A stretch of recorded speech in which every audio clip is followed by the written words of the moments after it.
Let me call this meeting to order, the regular meeting of the City Council this Monday, March 11th. Please let us all stand to say the pledge to our flag. I pledge allegiance to the flag of the United States of America and to the republic for which it stands, one nation, under God, indivisible, with liberty and justice for all.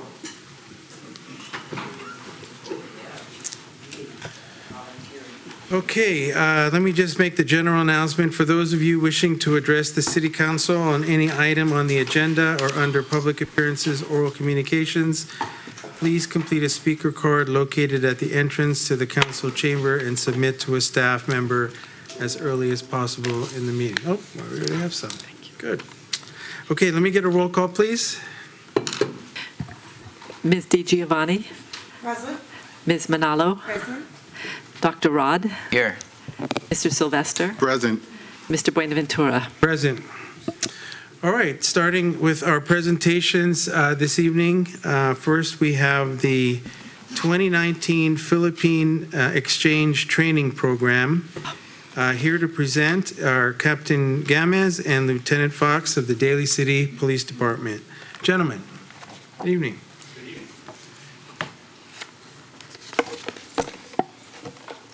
Mr. Mayor, Mr. Vice Mayor, members of council, thank you for giving Lieutenant Fox and I an opportunity to talk about the Philippine Exchange Training Program. In January of this year, Lieutenant Fox and I traveled to the Philippines to participate in the Philippine Exchange Training Program under the leadership of retired Lieutenant Eric Cuema, who's sitting in the back. Eric is also the president of the Filipino-American Law Enforcement organization, FALEO. This 20-person team was tasked with bringing U.S. life-saving and community policing training to the Philippine National Police. We were also given the opportunity to provide humanitarian supplies, school supplies, financial aid, and scholarships, much of which was donated by the Daly City Police Officers Association to deserving children in the Metro Manila area. Although our mission was to provide aid to the people of the Philippines, I think Lieutenant Fox and I agree that we were profoundly affected by this experience.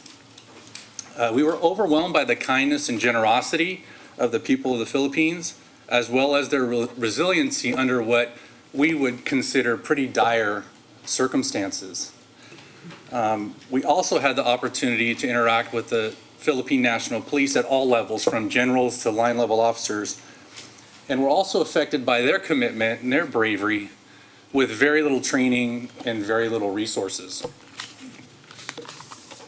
Lieutenant Fox will spend some time going over our presentation, and hopefully Lieutenant Cuema and Lawrence Lagarenos, a retired agent of the Department of Justice, will take a moment to say a few words. So I'll turn it over to Lieutenant Fox.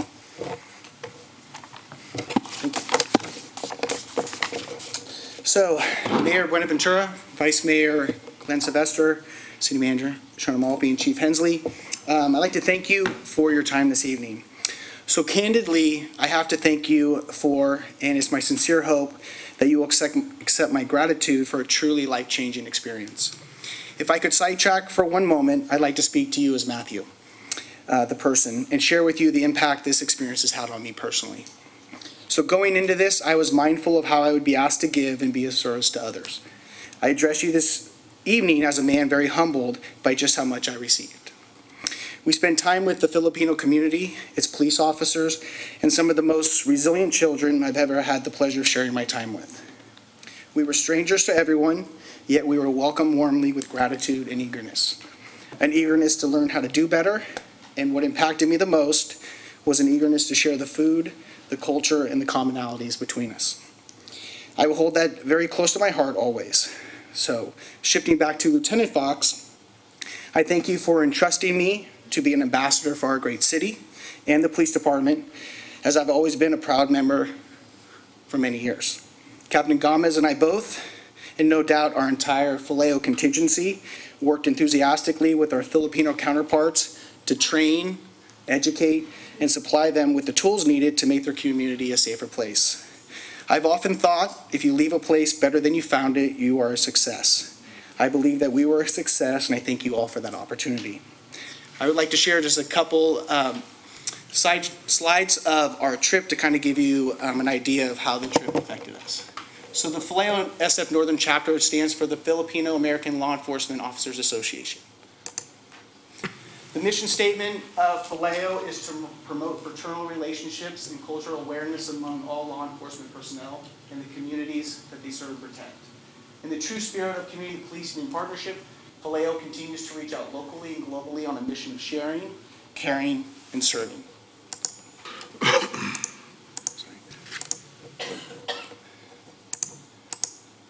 Sorry. So the PET program stands for the Philippine Exchange Training Program. On January 23rd, 2019, a Faleo SF PET team composed of members from various local, state, and federal law enforcement agencies departed SFO bound for the Philippines. It was the 20th year of an annual goodwill mission, the only one of its kind in the nation. Sorry,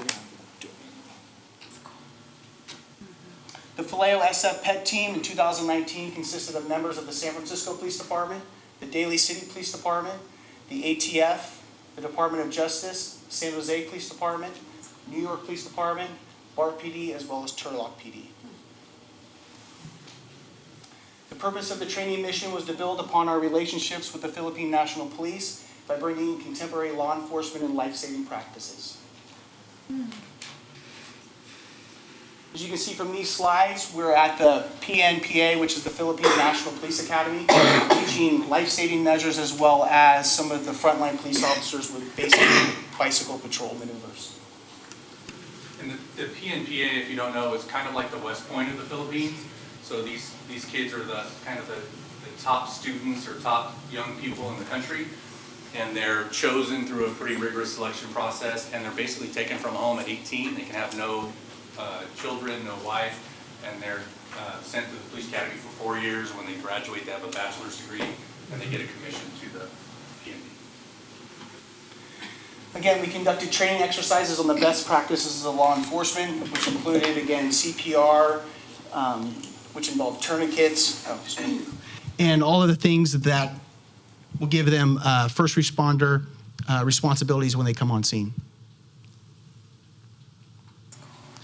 One of the good things about this program is not only the officers get involved to demonstrate the actual practices of it, but we all actually call volunteers up from the PNP, and they come up, and it's kind of like a train the trainer.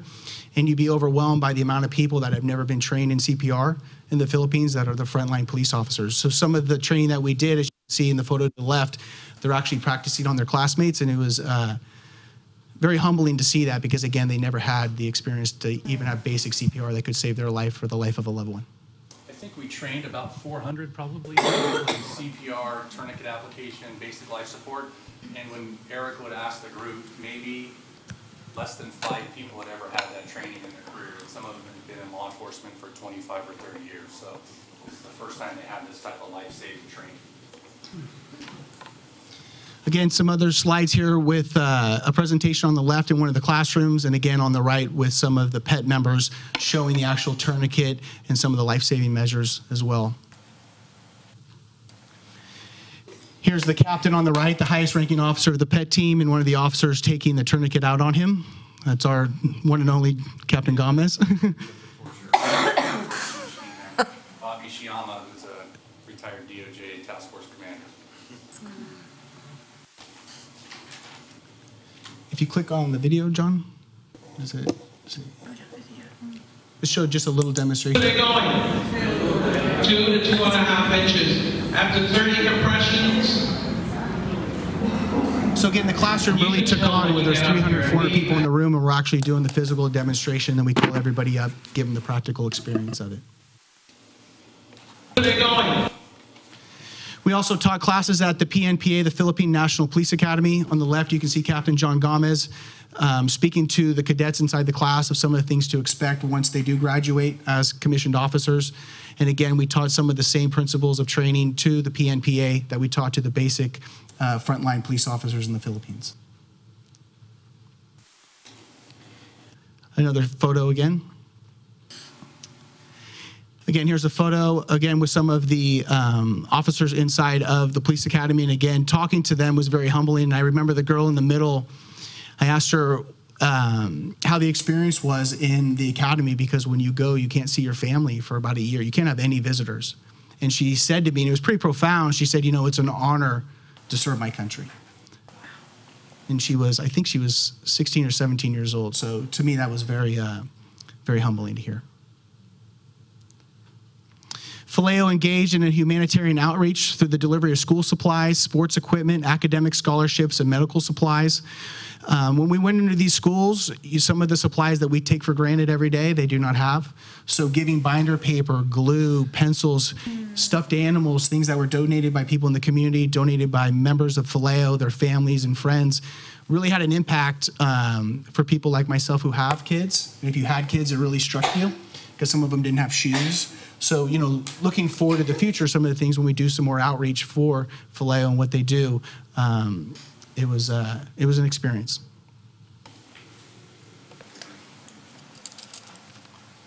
Some of the schools visited, Teodoro Alonso Elementary School in Quezon City, Barangay Socorro Day School in Cubayo, Roman Magsaysay High School in Cubayo, and Camp Creme High School in Quezon City.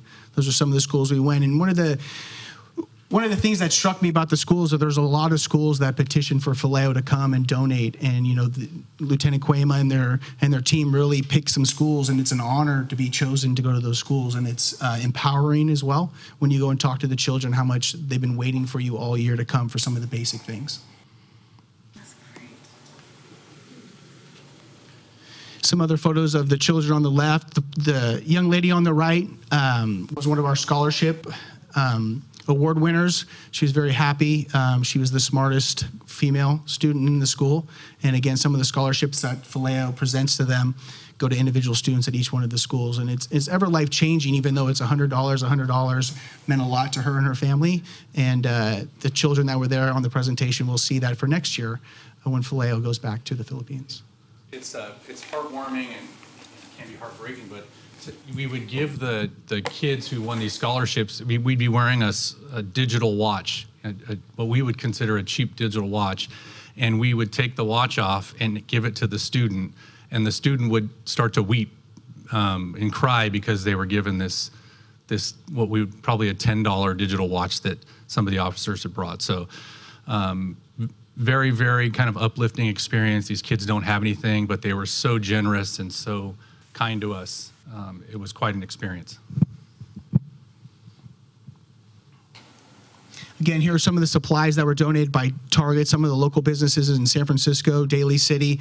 Just kind of gives you a glimpse of the amount of supplies that we brought over here from the United States to the Philippines, and the coordination by Faleo and Lieutenant Cuema in order to get those to the schools for those presentation days. It was a big production, and a lot of work went into it, and the aftermath of it was great to see the faces of the children. Here's some of the students preparing thank yous for the Daly City POA, some of the retired current members of the police department who donated money for Faleo for some of the scholarships, and how appreciative they were at the schools.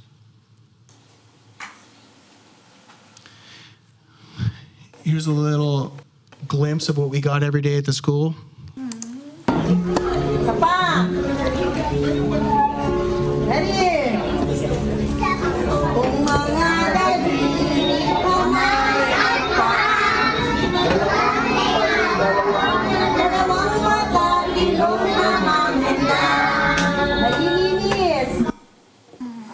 How could you not fall in love with those? Exactly. And lastly, we had an opportunity to meet with the U.S. Ambassador to the United States, Sung Kim, and we had an arranged dinner with him. And he spoke about what Faleo has done to the Philippines and some of the things going on in the Philippines and the relationship with the United States. It was a very, very unique experience. And at this time, I'd like to call up retired Lieutenant Eric Cuema, who is also the president of the current SF chapter of Faleo.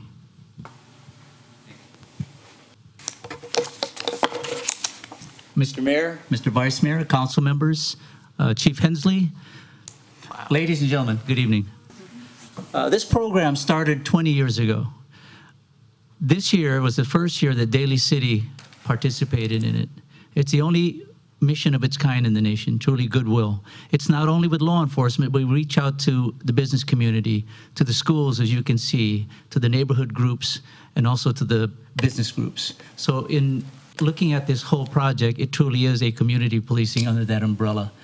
For the first time this year that Daly City participated was very important because the population of Daly City is about 50% Filipino, I understand, and no one has represented Daly City until these two men came. You sent two of the finest officers to represent Daly City. As you can see, they don't look Filipino at all.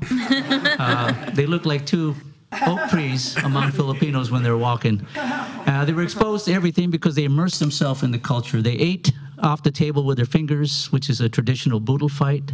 It's kamayan. They ate that. They ate the egg that has the embryo in it that everybody fears, called balut. They were up there sweating with us, delivering a box. We had over 100 dry good medical supplies from UCSF. We had 500 toothbrushes and toothpaste for the children to distribute. So it wasn't just a police thing, it was a community thing. So whenever I introduced our team, which was diverse, it was not only Filipinos, it was 17 men, 3 women. The diversity was our strength, to see that we're unified in providing all this aid and this compassion, this charity, and also our skills and experience to the law enforcement group there, because we talked about ethics also, as well as life-saving skills. And we can't abandon the people over there, because how else are they going to improve their lives and the quality of their living and the services of their law enforcement if we don't go there and show them some of the current trends and best practices? I have to commend the Daly City POA because they contributed $500 just like that. You know what that did? That gave us the opportunity to give 15 students a cash award that's probably more than what their parents make in 3 or 4 months. They didn't know they were going to get that much money. To them, that's a lot. And they were just overjoyed. They almost cried, and some actually jumped with joy and couldn't believe that strangers 7,000 miles away were taking care of them. But Daly City jumped into the program a little bit late in the year. But as soon as I gave the okay that they were in, they went up to full speed. I mean, they donated stuff. They helped lift, clean, inventory materials. They were there. The only thing they didn't learn was Tagalog. So we're going to try to work on that if they get a chance to shoot again. But my compliments to the council members, the mayor, the vice mayor, and the city administrators for allowing these gentlemen to come, because the representation, they were the highest standards of excellence that they showed when they were there, of compassion, charity, and professionalism. This is what they presented to the team. As you can see, the handiwork of the Philippines is incredible. This is St. Michael, the Archangel, patron saint of law enforcers. And this is what they presented to us in token of their appreciation. So again, Chief Hensley, these are a reflection of your excellence in providing service to Daly City and to the council members. Thank you. Wow. Thank you. Thank you.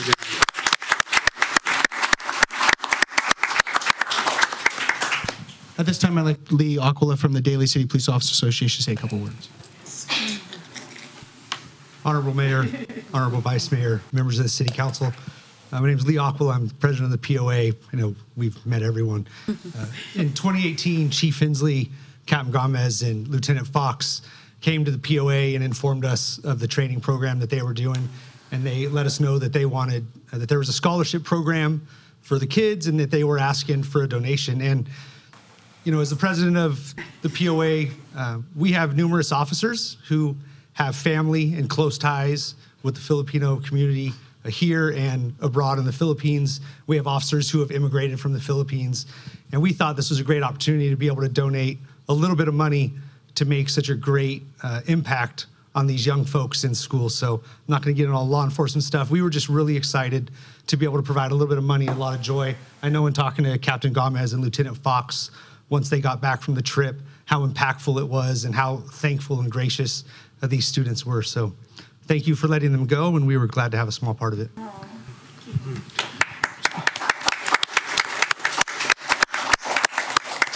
So again, thank you again from the bottom of my heart. I know I speak for Captain Gomez and the Faleo contingency, but that concludes our presentation. If there's any questions that you may have for myself or Captain Gomez, feel free to ask Yeah, anytime. let me start by saying again, thank you for what you did and for going over there. You know, I've known Lieutenant Fox for quite a bit, and I don't think I ever heard your voice crack. And when you said the word children tonight, I detected it. It was that evident to me that this trip was about the kids. And I thought Vallejo was just about police officers and police officers, law enforcement. I had no idea that you have this tremendous impact on the community itself and the kids. And when you were telling Captain Gammas the story about the $10 watch, I mean, that stuff is real. I mean, really, that the children there, how much they appreciate and how humble they are, but yet how resilient they are. It makes me well up just thinking about it, because I remember seeing the kids there when I would visit. And so I want to thank you for what you've done. I wish all our police officers could go with you next time. It really is a wonderful country with really good people. And so with that, we have some certificates, and we have the Vice Mayor is going to present to Eric Cuema.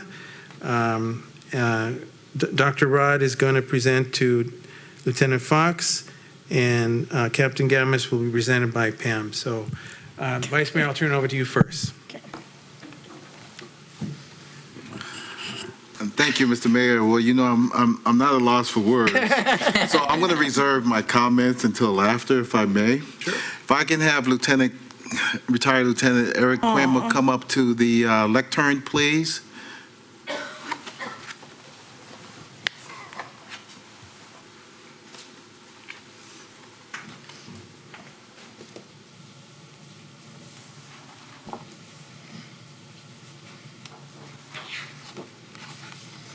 You need a mic?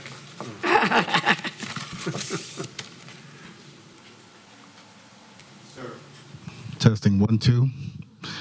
In recognition of your participation in the 2019 Philippine Exchange Training Team Program, on behalf of a grateful community, the City Council extends heartfelt gratitude for your outstanding contribution to the Filipino communities who benefited from your time, generosity, and compassion, awarded this 11th day of March 2019 and signed by the entire City Council. Congratulations, sir.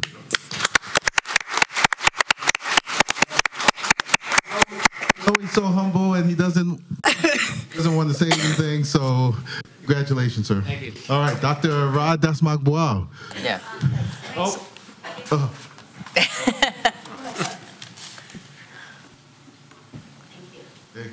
Thank you. Go ahead. Now we have Dr. Rod Dasmagbuao with Lieutenant Fox.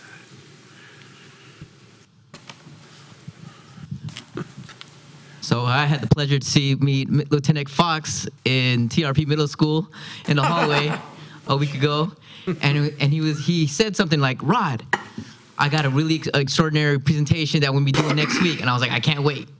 So I was like, it gives me great pleasure to give you the certificate of appreciation. It is great pleasure to present the certificate to Lieutenant Matthew Fox in recognition of your participation in the 2019 Philippine Exchange Training Team Program. On behalf of a grateful community, the City Council extends heartfelt gratitude for your outstanding contribution of the Filipino communities who benefited from your time, generosity, and compassion. Thank you so much.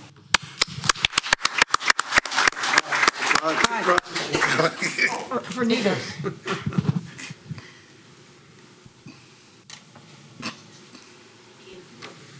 Now we have Councilmember Pamela Di Giovanni with Captain John Gammas. Exciting. Well, Captain Gammas, who has always been in the community, it is my honor to present to you certificate of appreciation. You're always there in our community, but to hear this story and what you did doesn't really surprise me, because I've known you a long time and I know you have a big heart. So I've seen it in our community and now I see it beyond, so it's very humbling. In recognition of your participation in the 2019 Philippine Exchange Training Team Program, on behalf of a grateful community, the City Council extends heartfelt gratitude gratitude for your outstanding contribution to the Filipino communities who benefited from your time, your generosity, and your compassion. Awarded this 11th day of March 2019, signed on behalf with our mayor, vice mayor, and our council members. And I can't say enough that I'm so glad you're still here and you cannot leave us. So.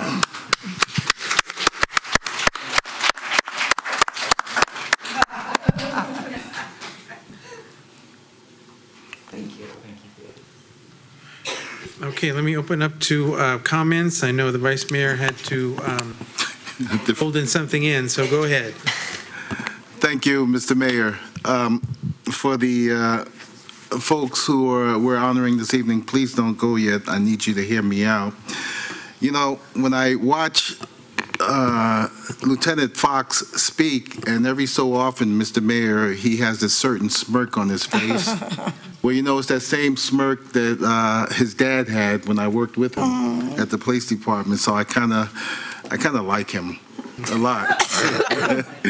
And Lieutenant Eric Cuema, we go back a long time, and it was, matter of fact, myself who trained him when he came into SFPD. Wow.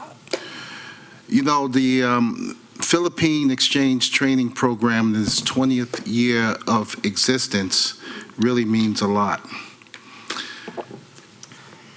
I have to thank Lieutenant Cuema for not giving up on Daly City, because he has approached Daly City many times before in the past.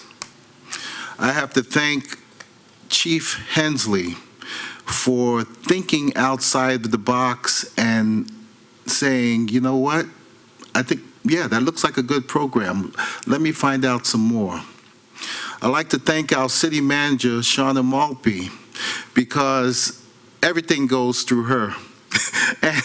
and you know, you can't explain the good and the reasoning behind having 2 officers within this community attend such a program like this. And believe me, folks, I definitely know about the program because I've been within the Philippines on that same program 8 years in a row. So I know what it's like. Captain Gamez, I remember the day I gave you a shirt to wear. I don't know, Lieutenant Cuema, if you knew this, but it was a little small for him. So that day, he said, and if you notice the slide, he had it on, and I'll never forget what he said to me when I gave it to him about 3 or 4 weeks before. He says, I'm going to fit into this shirt. And then he looked good in that shirt, ladies and gentlemen. Absolutely. So I can continue talking, but I'm not. You know, to learn about the culture and to open up your eyes and see that we are so diverse here in this city, and the city manager, the chief of police, public safety, and all the entire community. This is what Daly City is all about. And it's you folks who will set the example for others to follow.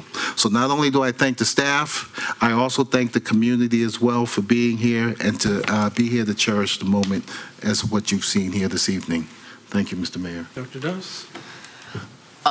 Many academics, many historians, they see Daly City as the unofficial Pinoy capital of the United States.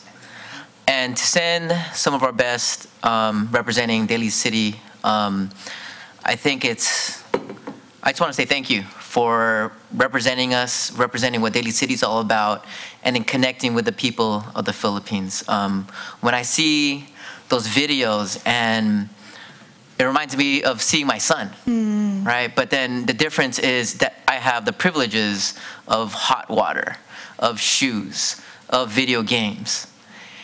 And when I see them, it reminds me of my family that's back there that don't have the privileges that I have. And to have you all represent Daly City in providing the scholarships, the toys, the things that you don't have on every day that we take so for granted. And I just want to say thank you for representing us well. And, you know, just to do the math, is $100 scholarship is 5,000 pesos, right? About. Yeah. And that runs a very long way. So thank you so much to DCPOA, DCPD. Thank you. Ms. Manalo. Thank you, Mr. Mayor. Definitely so heartwarming to see how much you had an effect on the young people there in the Philippines and really providing what training you had. To Faleo, your 20th anniversary on doing this, that's pretty amazing on how much you give back to the Philippines. So thank you, Lieutenant Kuma, and then also Captain Gamez and Lieutenant Fox. I mean, you said it there where you were able to meet the young people of the Philippines and their resiliency and really just see firsthand. As mentioned, there's a lot of Filipinos in Daly City, over 34%. And really, many of us, our roots are from there. Those born here in the Bay Area, our families are from there, our roots and our culture. And for you to give back and, as mentioned, represent as Daly City is tremendous. So thank you very much. And also to the Daly City POA, right away stepped up. And that means so much for these young people, especially, money for education. So thank you so much. And it's really something that reflects the community we're in. So maraming salamat. And I'm sure you learned that one. That was good. Giovanni. Well, the three of you are exemplary, and then just having the Faleo, I know the work through our vice mayor, and you're not just exemplary because you're law enforcement, but because of the human beings that you are. It's evident by seeing the children's faces, the connectivity, the heart.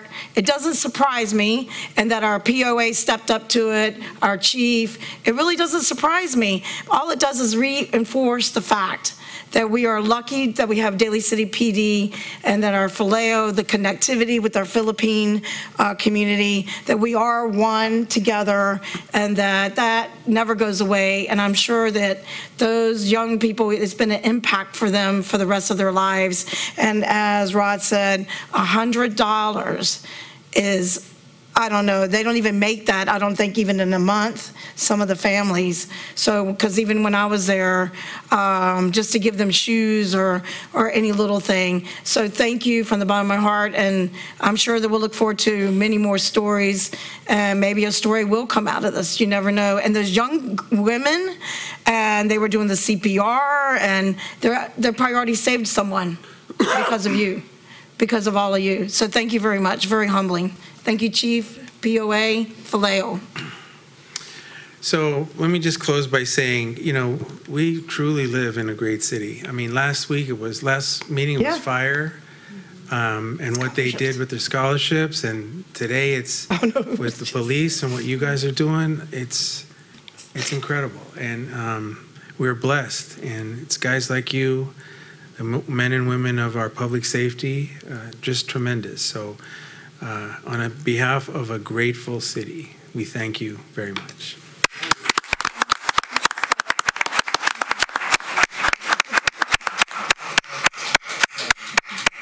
Okay, moving on to our next presentation, which is proclaiming March to be Women's History Month in Daly City. Here to present Councilmember Justin Manalo to Eileen Casinero, the Poet Laureate of San Mateo County.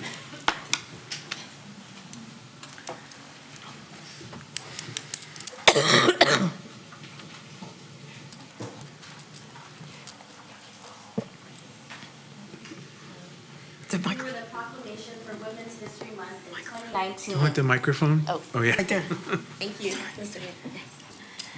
There you go. Much better? Yeah. No. Proclamation of Women's History Month 2019. Whereas Daly City will commemorate its 14th annual National Women's History Month on Saturday, March 16, 2019, 2 p.m. Take note, Westlake Library, an event that will feature San Mateo County Poet Laureate Eileen Casinero and the San Francisco Poet Laureate Kim Shuck. And whereas the United States Congress first proclaimed National Women's History Month in 1987, and in each successive year then, Daly City has been observing Women's History Month every March since 2005, celebrating Daly City women of all ages for continually making our community a better place in which we live, work, and play. Whereas the National Women's History Month 2019 theme is Visionary Women, Champions of Peace and Nonviolence, in honor of women who have led efforts to end war and injustice, and those women who have pioneered the tactic of nonviolence to effect positive changes in society. And whereas 2018 was a breakout year for women seeking office, as 35 were elected to Congress, raising the total number of women serving in the House of Representatives to a record 102, and another 5 were elected to the Senate for a total of 25 female U.S. senators. And whereas March is the month that we honor women who have shaped America's history and its future, their tireless commitment to ending discrimination against women and girls, we celebrate women fighting not only against sexism, but also against the many intersecting forms of discrimination faced by American women, including discrimination based on race and ethnicity, class, disability, sexual orientation, veteran status, and many other categories. And whereas Daly City's population balance tips slightly in favor of women, with 50.6%, of residents identifying as female through the time of Daly City's incorporation in 1911, women were not afforded the right to vote. So now, therefore, the City Council now hereby proclaims March 2019 Women's History Month in Daly City, California. Good.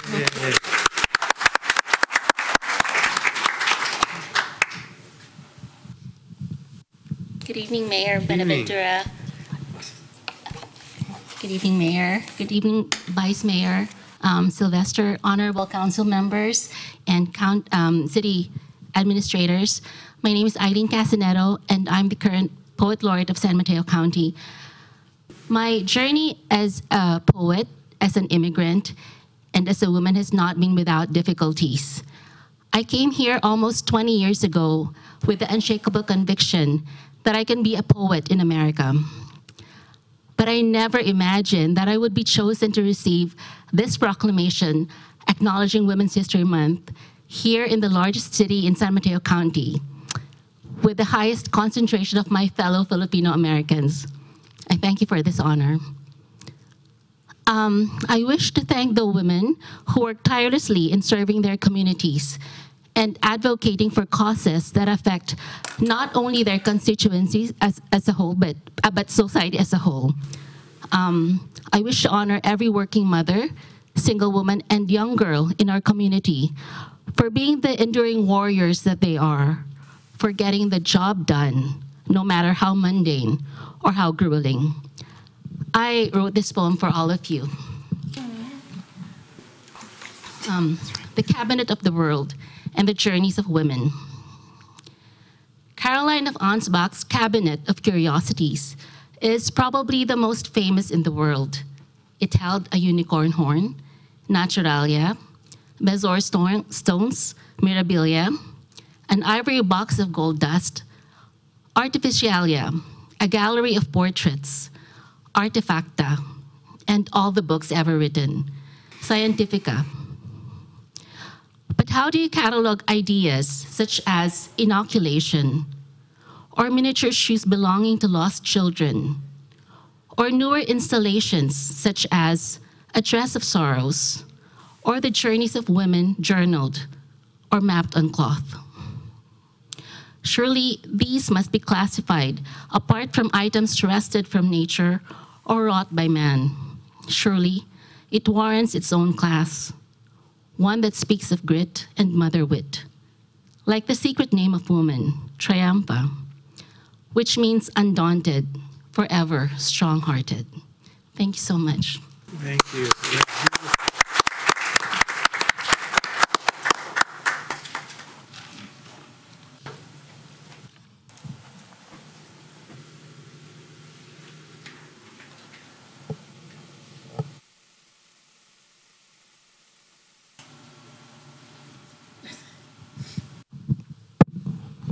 Okay, thank you. That was beautiful. I appreciate you coming out here and accepting it and sharing some poetry with us. That is such a nice thing to do. So thank you.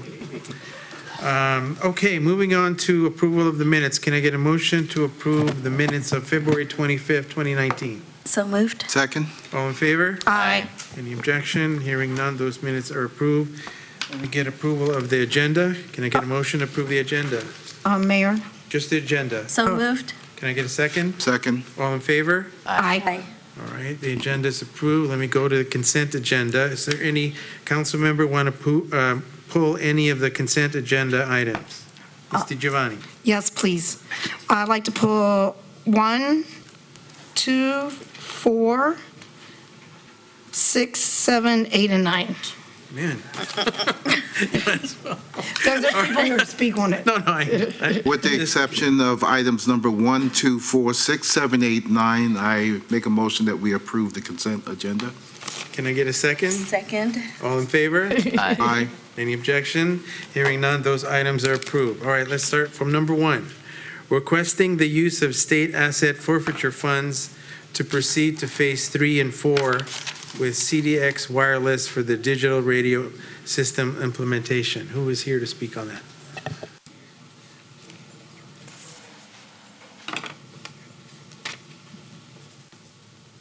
Welcome again. Thank you. Feel a little more pressure this time. Yeah. So as many of you know, we've done phase 1 and phase 2 of the digital radio switchover program. So right now we're an analog radio system. In the near future, we're going to need to abandon the frequencies that we have been using for years and either go to a different band of analog radio or go to digital radios. Digital radio we really think is the wave of the future. And that's really, we want to try and beat that rather than put a Band-Aid on and go to another analog system. So we've contracted with CDX Wireless for phase 1 and 2, which is essentially inspection, feasibility, and now we've gotten to cost analysis, testing, and then we'll part of this is the implementation process as well. So we are now in the middle of this phase, and we're hoping that we can use this funding to finally get us over the hump and implement a digital radio program. Great. Mr. Giovanni? No, I just wanted to let the people know that the reason of the items I put for especially for the police, to highlight the fact that they're doing and getting things that they need, and it's not costing the people, and they're doing everything they can diligently to make sure, because we need them to stay safe and safety of our community. So they're doing everything they can with what they have. So thank you very much. And I believe the next is item number 2. Can you speak on that, item 2? Or which is item 2? That's Point of order, Mr. Mayor? Yes, go ahead. Can Mr. Vice we, Mayor. at City Attorney, do we need to approve one by one, or could we do it as a batch? Yes, ma'am. Okay. Let's do it at the end. Thank you. Yeah. Thank you, Mr. Mayor. All right, so number 2 is requesting use of federal asset forfeiture funds to purchase replacement ballistic load bearing vests for Daly City Police Department. Good evening, Mayor, Vice Mayor, and council members. This evening, I would like to present to you the request for the use of federal asset forfeiture funds to purchase replacement vests for the Daly City SWAT team. The current vests that we are utilizing on the SWAT team were purchased back in May of 2013. Industry standards for all ballistic vests in law enforcement is 5 years. After 5 years, the manufacturers no longer support the use of the ballistic material due to just use and degradation of the material itself. So we're just looking to replace the current vest that we have now with the use of asset forfeiture funds. What do you do with the 5-year-old vests? We've supplied some of them to the FLAO. Oh, as good. well. That's what I wanted to know. Yeah. Oh, that's good. We've used both Go. Yeah, I'm sorry. Go ahead. We've used both vests that have been turned in by officers who say leave or transfer, and they turn their vests in to go to another agency or leave the business. And ballistic material, like these SWAT vests, we've taken those and sent those to the Philippines to help the Philippine National Police. That's nice. Very good. Thank you. Mr. Mayor, if I may Yes. also add in that regard, the captain is correct, 5-year is the maximum term. Other than that, our officers would not be protected. And all those vests that have gone to the Philippines, they are strictly given to chiefs of police within the various provinces, and they must sign an agreement that they also know that the vest has expired. So subsequently to remove all liability from us, but in the Philippines, they don't have any vests. Yeah. So something is better than nothing. Yeah, of course. Thank you for asking that question. Thank you very much. Thank you, Vice Mayor. Okay, let's go on to item number 4, which is amend traffic regulations, I'm just saying Mission Street. So, Good evening, Honorable Mayor, Vice Mayor, and council members. Good evening. Staff is asking City Council to amend traffic regulations for 3 different locations. The first one is to install street sweeping signs along the north side of Partridge Avenue, west of Rio Verde. The second is to remove an existing 23-foot no parking zone in front of 6160 Mission Street and replace that with a 2-hour meter parking. And the third is to remove existing red tips for a driveway also in front of 6160 Mission Street and install a 2-hour parking meter at that location as well. For the first item along Partridge Avenue, on the north side, west of Rio Verde, that's the only section in that area where there are no street sweeping signs up. So every other block, north and south and east of that, has a street sweeping sign. For 6160 Mission Street, that building used to be a mortuary, and I think that red zone used to be used for the mortuary, but that building is no longer used for that purpose, and the building owner has supported our recommendation to remove that red zone and also the red tips for that driveway that's no longer in use. Okay, any questions? No? Thank you very much. Oh, do we? Yes. Oh, wait, yes, we do. Yes, we do. Thank you. I have actually several people who want to make public comment. Let me start with Brenda Ochoa.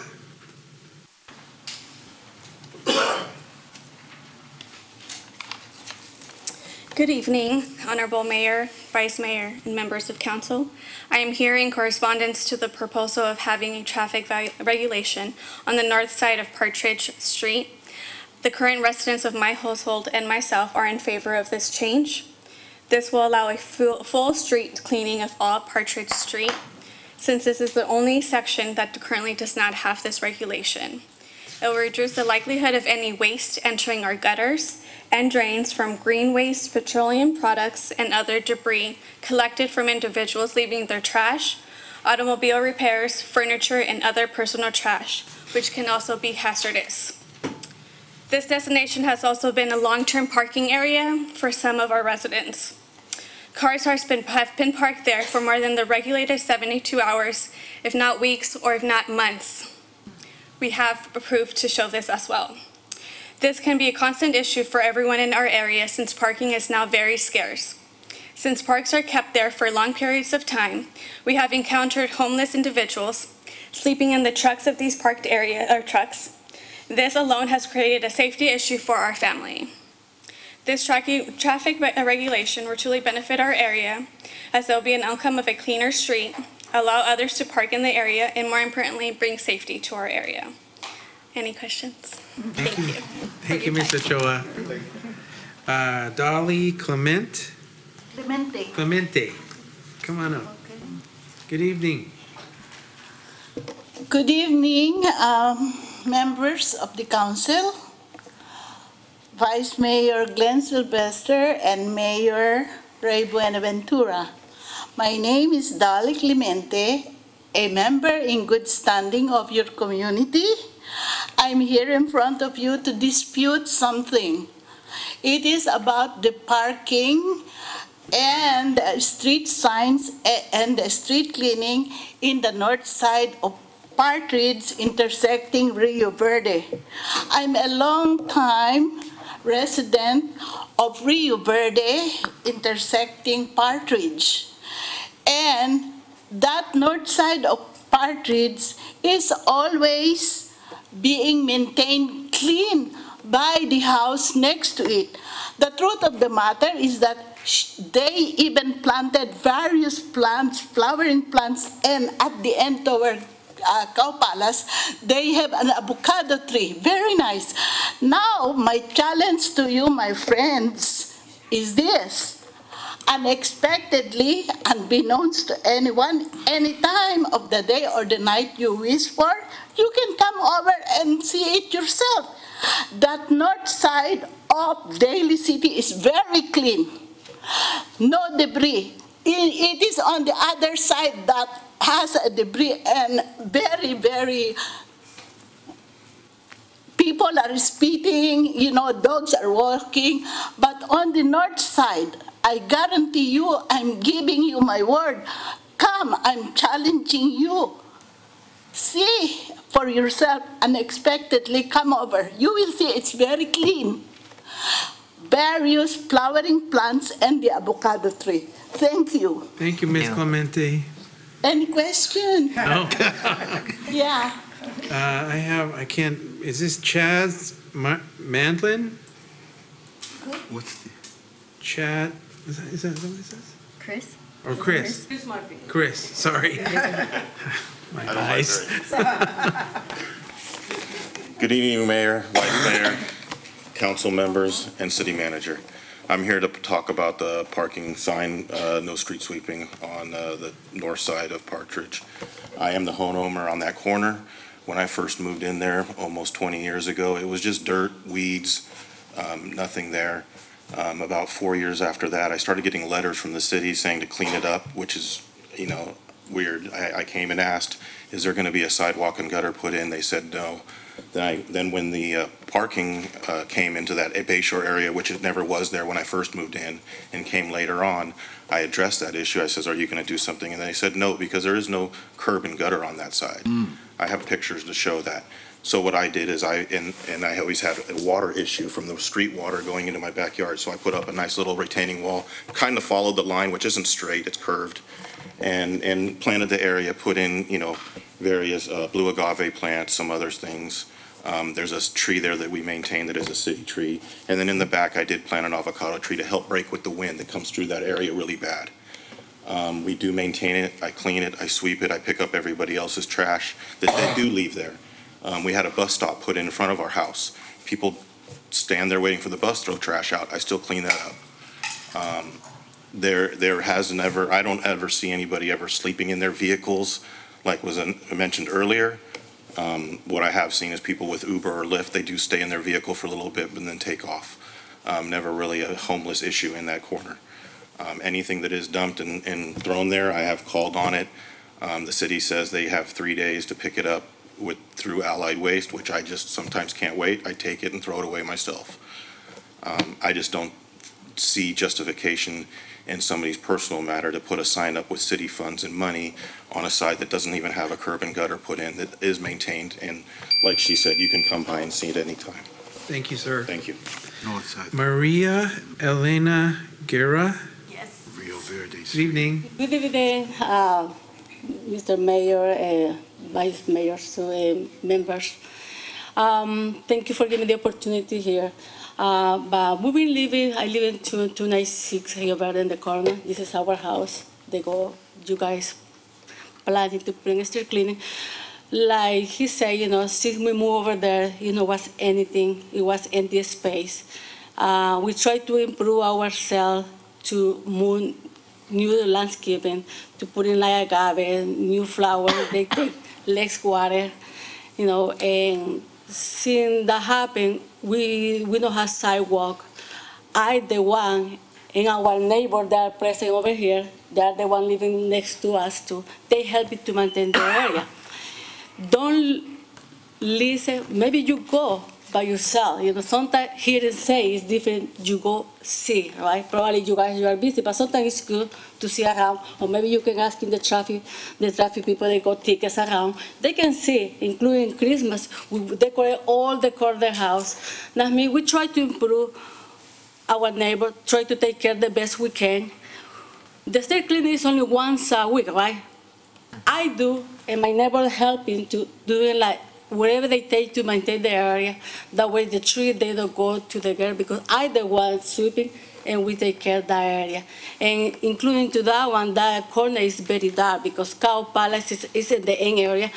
They have a light pole. So many years they don't put in a light. That means we put in our side light all night until in the morning, 6 o'clock, when they turn the sun out. That means, and we have cameras, because some neighbors, like the way you said, not everybody, they are working together, some neighbors, they are bad. Then we have to put in cameras in our corner, that way we can provide ourselves, including to the police officers. They've been coming to asking for something to help me if we see some crimes around. That means I don't think they need to put in a street cleaning if we already take care together our neighbor, you know. Okay. Thank you very much, ma'am. Welcome. Those are all the speaker cards I have on this topic, but I do think it's, since we've had speakers worthy of some discussion. So if I understand the issue, there is an objection to having the street sweeping done at the area. And I'm just speculating it's because it will take away some of the parking spots in the area. Is that pretty much it? All right, so then I think the question then is, that I think I need someone from staff to answer, why do we need to have street sweeping on that street? So on this particular issue, there's an exhibit in your packet, but this is a section of street that is the only section in this area that does not have street sweeping currently. Gotcha. Typically, our street sweeping is done throughout the city in most locations to try to pick up the dirt, debris, some of the brake dust in terms of the contaminants from getting into the stormwater system.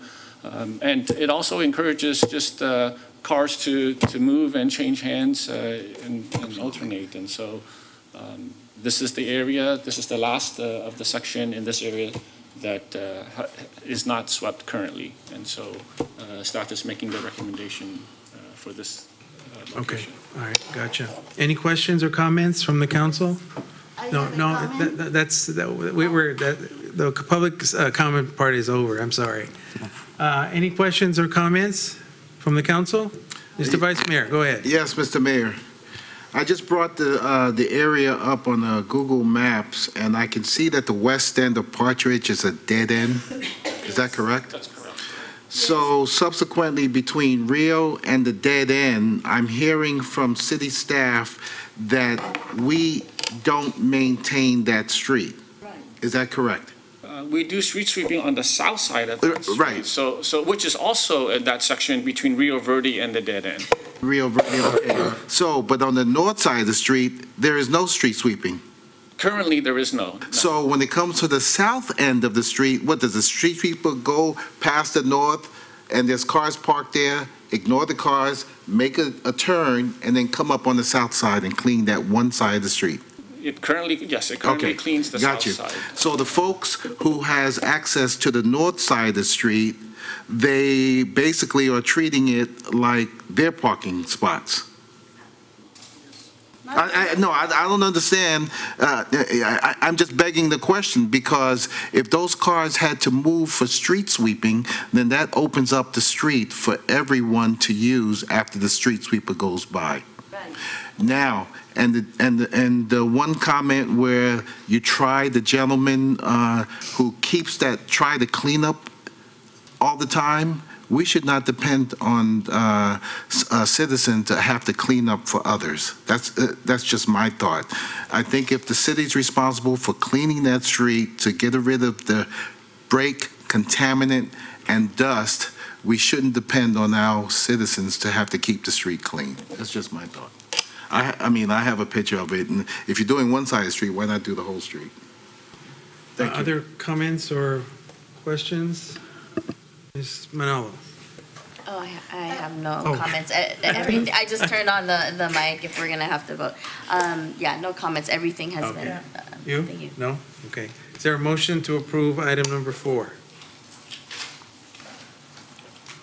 Mr. Mayor, are we going to take item number 4? Oh, I'm 'Cause sorry. We're doing a whole Yeah. packet. We're doing it all together. Okay. Yeah, Okay. All right. Whatever you want to do. I think we probably should take this separately. Okay. Is there a motion to approve item number 4?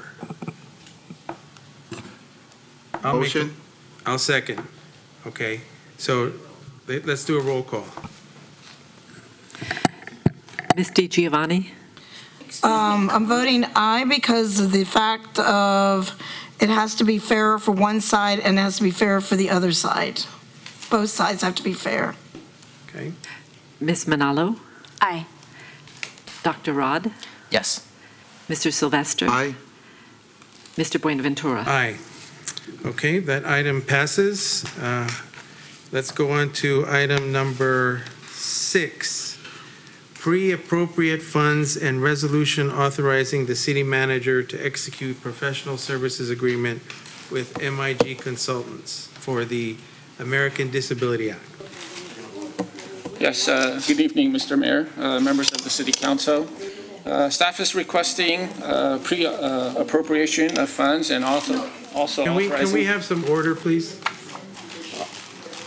also authorizing the city manager to execute a contract with MIG Consultants to do the ADA self-evaluation and transition plan.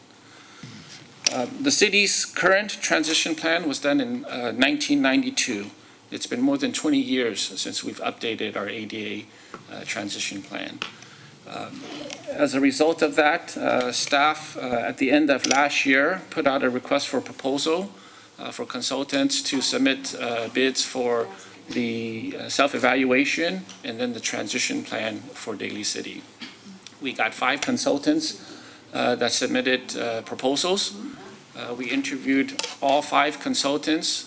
We had staff from City Manager's Office, City Attorney's Office, Public Works Maintenance, and Public Works Engineering. We interviewed all 5 consultants, and the team recommended awarding a contract to MIG for the ADA self-evaluation and transition plan. MIG's proposal was $179,993. The Capital Improvement Program budget did allocate $50,000 in fiscal year 18-19 and $165,000 in 19-20. At that time, there was some thought in regards to doing the self-evaluation plan separate from the transition plan. Upon further analysis, it made more sense to do it at the same time, and so staff is recommending that the $165,000 be pre-appropriated to this year so that we can do the award to this contract. So with Okay. that, I'd be happy to answer any questions. Any questions, comments? No? Okay, let's move on. Thank you, Mr. Trujillo. Thank you. Number 7, requesting the use of federal asset forfeiture funds to purchase a true handheld narcotics analyzer for Daly City Police Department. Evening again. Mayor, Vice Mayor, and council members, this evening, staff recommends council approve the use of federal asset forfeiture funds to purchase a true narc device. Increasingly, police officers are coming across the synthetic opioid known as fentanyl during routine patrol duties. Fentanyl can be absorbed through the skin as well as through inhalation or ingestion, and its potency has made it one of the most lethal substances in the narcotic world. As a result, the law enforcement industry has changed narcotics handling practices and issued Narcan to counteract potentially lethal exposure. The True Narcotics Analyzer allows for substances to be tested without having to handle the substance directly, significantly limiting the potential for exposure. As you know, fentanyl is 80 to 100 times more potent than morphine, and as a result, it's being utilized in the uncontrolled manufacturing of heroin. The practice is leading to a sharp increase in narcotics-related overdoses and the potential for contamination exposure to first responders. The Daly City Police Department has changed its current narcotics handling protocols to increase the safe handling of narcotics with the understanding that a single fentanyl exposure can be lethal. Regardless of safeguards put into place, officers still need to manipulate potential narcotics as part of evidence collection. For years, we utilized liquid chemical agent testing kits, which requires physical manipulation of the actual substance, increasing the likelihood of exposure. The TrueNarc handheld narcotics analyzer utilizes Raman spectroscopy to test substances through clear containers and plastics, reducing the potential for direct exposure. The result is nearly instantaneous and can be used as a presumptive result for prosecution.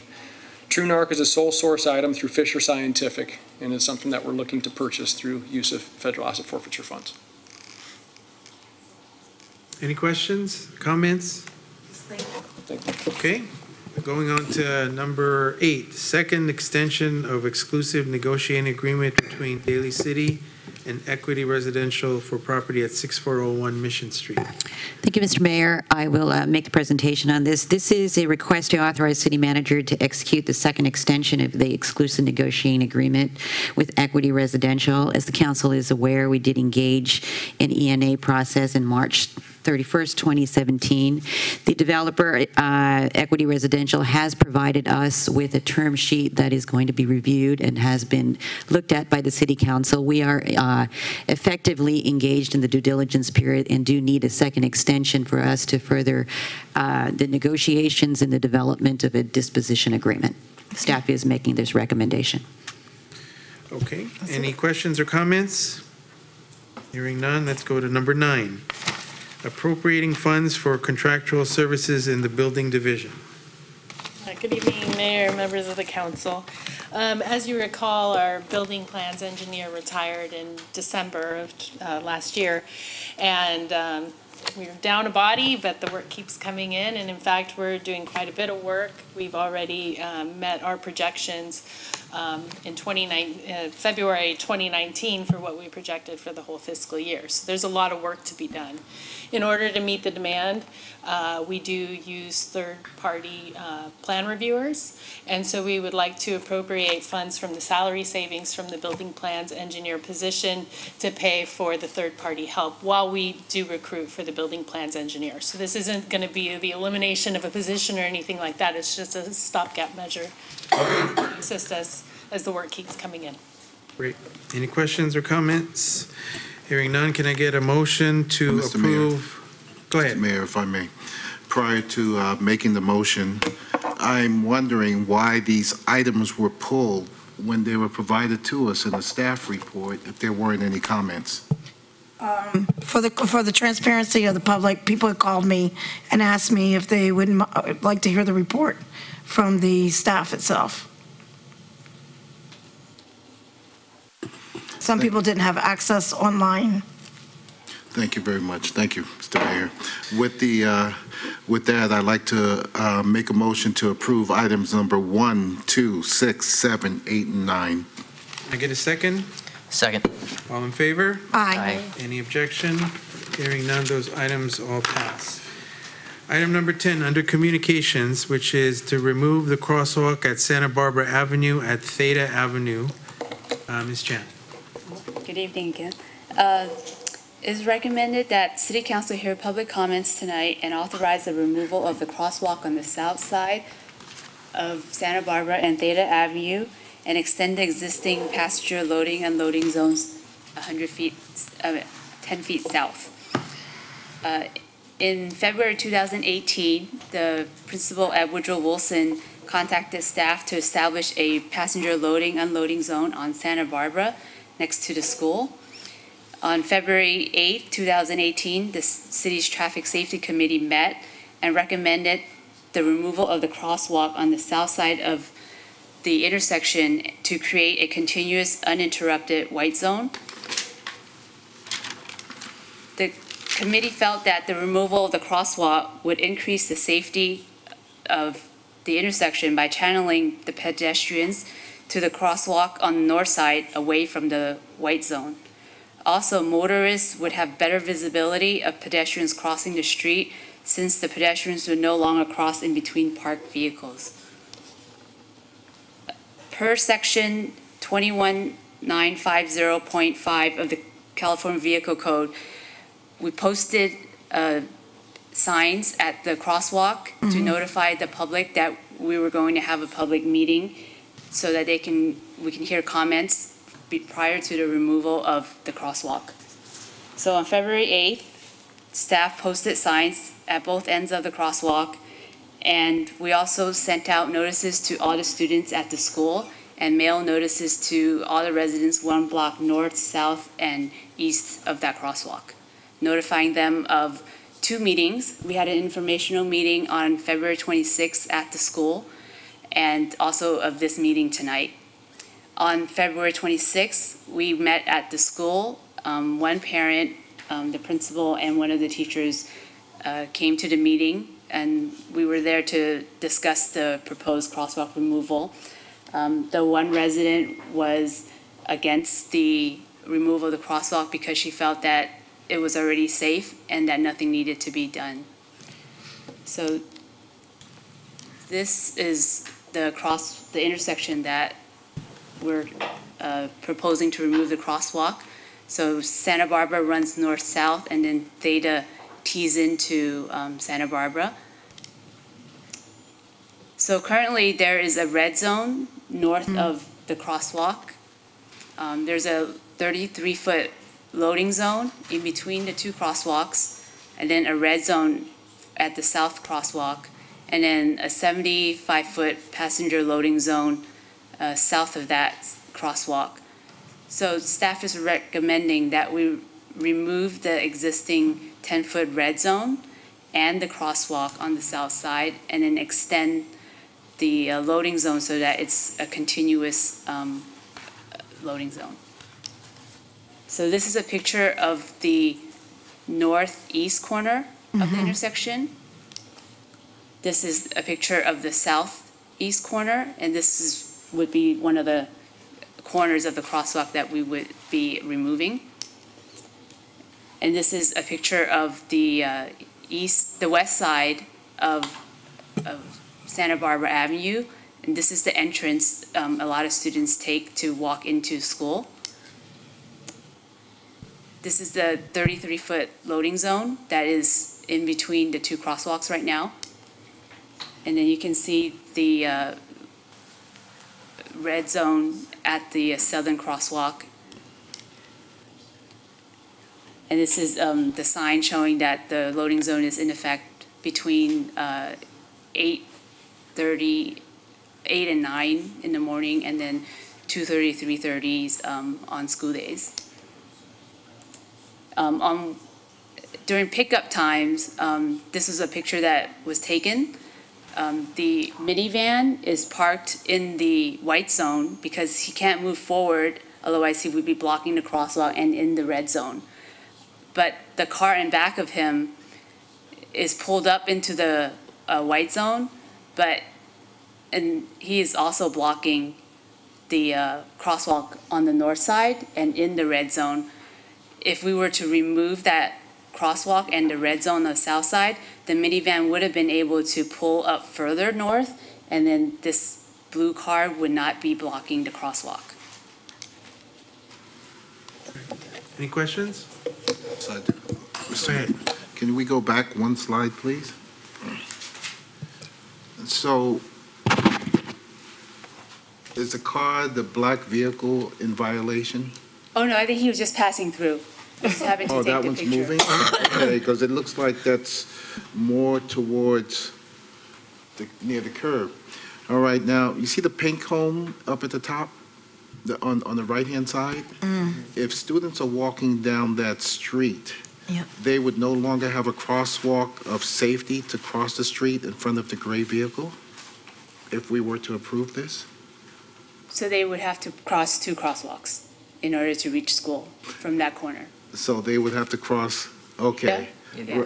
Right, so how do we know that they'll comply with that? Do they have school crossing guard available to make sure they go that way? So in the mornings, there are school crossing guards there that direct students to cross Theta and then across Santa Barbara on the north side. Thank you. Any other questions? Oh, go ahead, Dr. Ross. And these crossing guards, are they consistently there every day, or is it like volunteer? Good point. Because I know sometimes they'll be there whenever they can, and then sometimes there's not. So that's just. Oh, they're students. Gotcha. She's a principal. Okay. Right, so. We worked hard on it. We Right. put a student team together Okay. that's out there every Gotcha. single day. Gotcha. Except when it rains. The kids don't go out when it rains. Right. Thank you. Any other questions? Go No, ahead. no, I just want to wait till, hopefully, the principal of Woodrow is Right, going I to have, weigh in on this. A couple of speaker cards. Let me first call Sarah Rich. There's cards. Hi, I'm Sarah Rich. I'm the principal of Woodrow. Okay. And thank you for having us come. Hello, Mayor, Vice Mayor, and council members. And do you know that Jesslyn was a Woodrow student? Very proud of that. We've worked hard in our crossing audit, but 70% of our kids walk to school. So we've put a lot of effort into it. We wrote a Safe Routes to School grant where we got $3,500 just to put kids outside. So a teacher's out there every day now, and a team of about 30 kids rotates through of who's outside.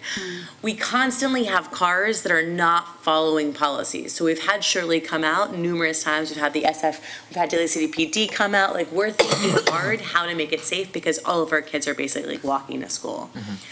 When Shirley made the recommendation that we take away the crosswalk, we went out for a couple of days to see, what do we think? Do we really want to take away that crosswalk? And what we found was cars were violating norms. So kids were feeling safe going into that crosswalk. And really we wanted them to be in the right crosswalk where cars weren't going to be on one side or the other. As we all know, parents are super distracted when they're picking up and dropping off because they're busy. They're in a rush. In fact, oftentimes people are doing like U-turns. Like they're pulling in to drop their kid off and then they're U-turning to leave because they want to get to work. So when Shirley made the recommendation of taking away that crosswalk, I think it was the right call because we have people constantly breaking the rules, even though I have a staff member out there and kids rotating. You can't see it. Shirley, can you go to the other slide? Because another important fact of where our crosswalks lie is that our own school parking lot is right behind it. So you have people constantly coming into our own school staff parking lot. I also have people dropping their kids off here. Like, it's a really high traffic zone, and we are willing to take whatever recommendation that the city's giving us. Thank you, Ms. Rich. And then I have David Barrett.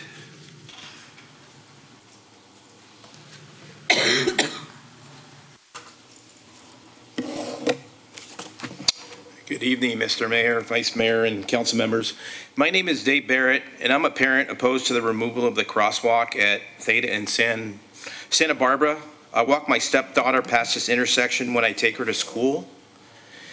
I avoid crossing in this crosswalk because the crossing guard lady feels it is safer to use the other two crosswalks instead of the one. Crossing a street has and will always be dangerous. Some crosswalks are marked with lines and stripes, and other configurations. Some are even unmarked, but still a crosswalk. The one proposed for removal is marked with yellow lines because the school is there. This intersection is a T intersection, and Theta ends at Santa Barbara because the school is there. To remove the yellow lines would then make it an unmarked crosswalk unless signs are put up prohibiting crossing. The reasoning for removing the crosswalk lines is to have people use the other crosswalk, which is okay for people on that side of the intersection. The problem, however, is for people on the south side of Santa Barbara and only having to cross the street once. With the proposed change, these people would have to cross twice, doubling the danger for them to cross the street. I'm a paramedic and know firsthand how dangerous crossing a street can be. There hasn't been a lot of opinions voiced for either side of this concern. To just remove the crosswalk lines won't eliminate it being a crosswalk. It'll just make it an unmarked crosswalk and either cause people to cross twice or use the unmarked crosswalk without the crosswalk lines, increasing the dangers of crossing the street to take our children to and from school. The worst thing that could happen with this situation is to have a child or parent hurt or killed in an unmarked crosswalk because a vehicle thought there was not the painted crosswalk The vehicle had the right of way and mistakenly didn't have to yield for the pedestrians. Please consider very carefully whether it is the best move to remove the painted crosswalk lines. Thank you. Thank you, sir. All right, those are all the speaker cards I have. Oh, I'm sorry. Is there another one? Oh, well, there you go. It wasn't marked on which one. I'm sorry. My apologies. Juanita Richardson. Oh, does she ever? Okay.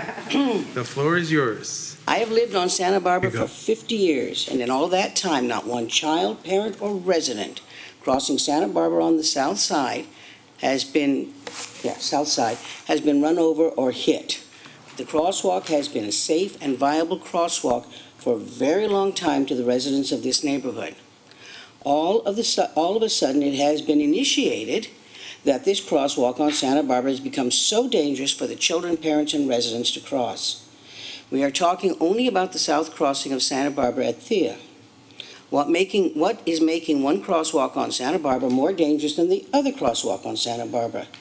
It has been suggested that it is the cars pulling in and out of the loading zone that has made it very dangerous. For over 50 years, responsible parents have been dropping off their children without running over anyone. Is it now being assumed that the newer generation all of a sudden has become less responsible and need to be dictated to on how to drive and where to walk? That should be my responsibility. I am the parent. It is being proposed that instead of crossing Santa Barbara just once to get to school, that it is safer for the children to cross twice in front of oncoming traffic. How is it safer to confront traffic twice instead of once? Where are the facts that show this particular crosswalk is more dangerous and that it has to be removed for the safety of the school, the residents, and general public? What other than the one person's request for the removal justifies factually the assumption needed, the absolution, the need for the removal of this crosswalk?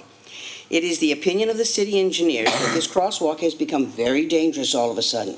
Between the hours of 8 and 8:30 and between the hours of 3:30 and 4, that it is plausible, but not necessarily so, that this is needed to be a justification for removing of the crosswalk.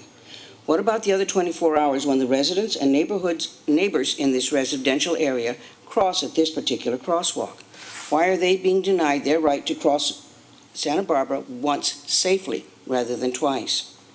What you will have is more parents crossing Santa Barbara in the middle of the block rather than crossing twice in front of oncoming traffic.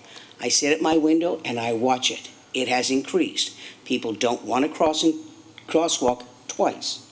I want to thank you for hearing me out and taking into consideration that this action is not only about the school, but about the residents who live in this area have to use that crosswalk, and the general public who go down to the John Daly and use Thea. They will be exposed twice to the oncoming traffic, which is not safe. Thank you. Thank you, Ms. Richardson. All right, I think those are all my speaker cards, unless I missed somebody else. Okay. Are you sure, Mary Ann? Okay, so that's it. Any discussion, comment? Mr. Vice Mayor. Thank you, Mr. Mayor. Can I have staff come up and answer one more question for me, please? On the south side, as I look at the corners, we have 3 arterial stop signs. So if you remove the crosswalk, will you also be removing the stop sign at the south end? We're not proposing to remove any stop signs. The only proposal is to remove the crosswalk just so that you have the increased visibility so that people cross on the north crosswalk as opposed to the south crosswalk. All right, so if we remove the crosswalk on the south end and the stop sign is going to remain, will there still be a line on the ground that indicates stop? It's usually a white line with the word stop. Yeah, you'll have a stop limit line there. Okay, thank you. It'll be a white line. White line, yes. Thank you. I have a quick question. Has there been like a traffic report on how dense and how busy it gets? Like during different parts of the day? I know 8:30 and like during high traffic times, I know that's an issue, but other times. So as far as studies, I know that the Office of Education has done some studies at various schools throughout the city. Woodrow Wilson is one of the schools that ranked pretty high in regards to incidents that occurred. Bayshore as well, but Woodrow Wilson is one of them. Because I'd like to, like, if we decide to eliminate the sidewalk, if there was additional signage to be like, use the crosswalk this way. Was that a possibility as well? Or, because traditionally you'll have this institutional knowledge that it's always been there. And then all of a sudden this new thing happens and there's no notification and people will just automatically do it because they've been doing it as part of common sense thinking for many years. Yeah, so typically what we do in situations like that, and you know, when we change some of the traffic devices, we have in this particular case, primarily for the pedestrians, you would have like a barricade, an A-frame with signage there. You leave it up there for a while. PD would, you know, maybe do a little bit of public outreach and education for that period of just getting people transitioned to the new configuration. Thank you. Thank you, Mr. Mayor.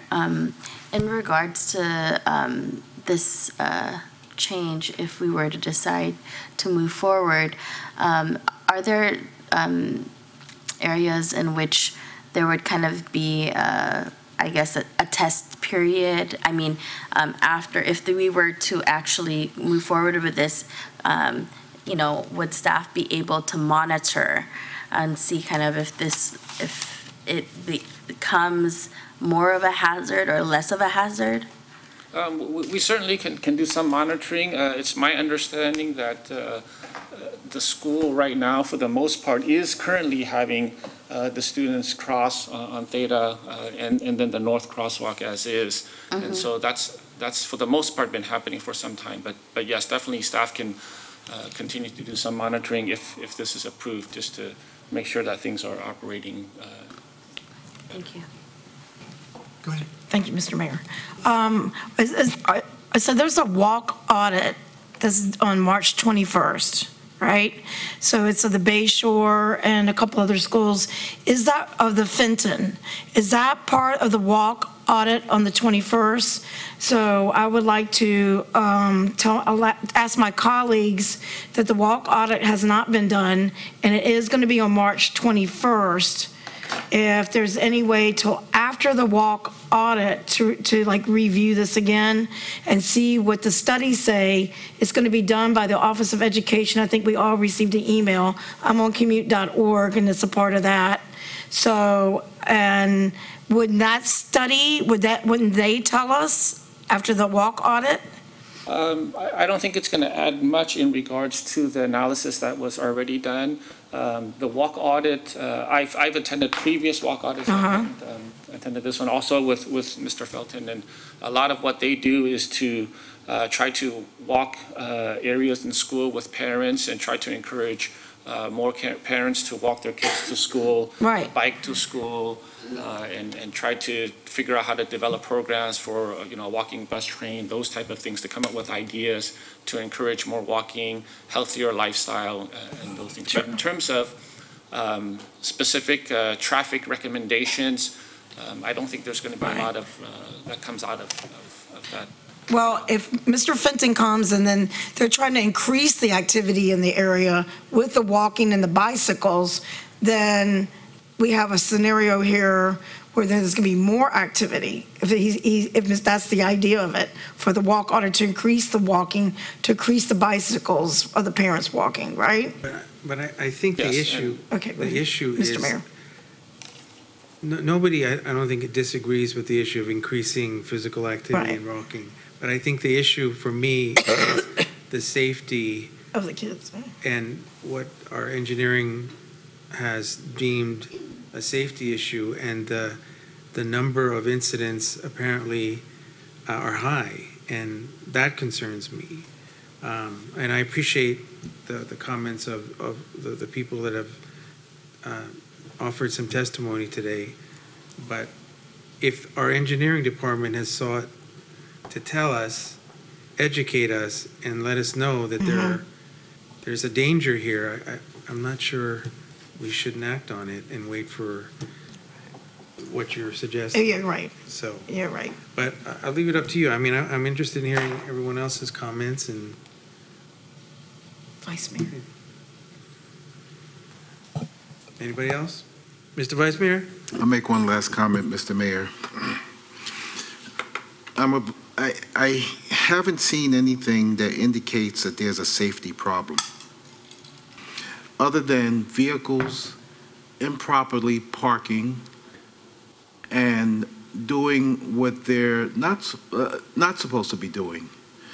I think no matter how many changes you make, that if folks will continue to become uncompliant. I live in a district where there's a school across the street, and we do have a drive-in where they can drive into the school and pick up their children. But yet, there are those parents who don't want to use that drive-in, and they will double park along a small street. Institutional knowledge in the way that things have been seen before in the past. If I lived in that area and I see those 3 crosswalks, and to one day see the disappearance of one crosswalk, but a white line that says stop, I would probably still stop thinking it's a crosswalk. If I do not live in the area, and as I'm looking at the picture there, I hardly see many street lamps, I think the reflective white line stop would probably, somebody driving southbound on Santa Barbara will probably miss it. But they won't miss that crosswalk. They'll at least slow down and know that there's a stop sign if that crosswalk remains. So that's the concern I have. I don't see any history that there's been accidents there or unsafe for the children. That has not been brought to my attention, and I just don't see it. So I'm of the feeling if it ain't broke, don't fix it. Thank you. Mr. Mayor, if I may, staff feels that visibility is a big concern. Right now, that crosswalk on the south side has cars on both sides, and when it's not a white zone during school hours, it's regular parking. And so there will be visibility issues, especially for the vehicles traveling southbound on Santa Barbara for that south crosswalk because of vehicles there. For the north crosswalk here, there's the red line, but right behind the red line is the driveway for the school. Right. And so it's very unlikely in regards to vehicles parked behind this red zone that you see here on the north side because of the driveway there. So the students that are crossing on the north side have a much higher visibility from vehicles as opposed to kids on the south using the south crosswalk because of the cars there on both sides blocking visibility. That's one of the main reasons why staff is recommending that they do cross 2 crosswalks as opposed to just that one. It's primarily for the visibility. And the crosswalk that's crossing Theta, as mentioned before, that's a T intersection. Those cars coming down, they have to slow down either to turn right or turn left.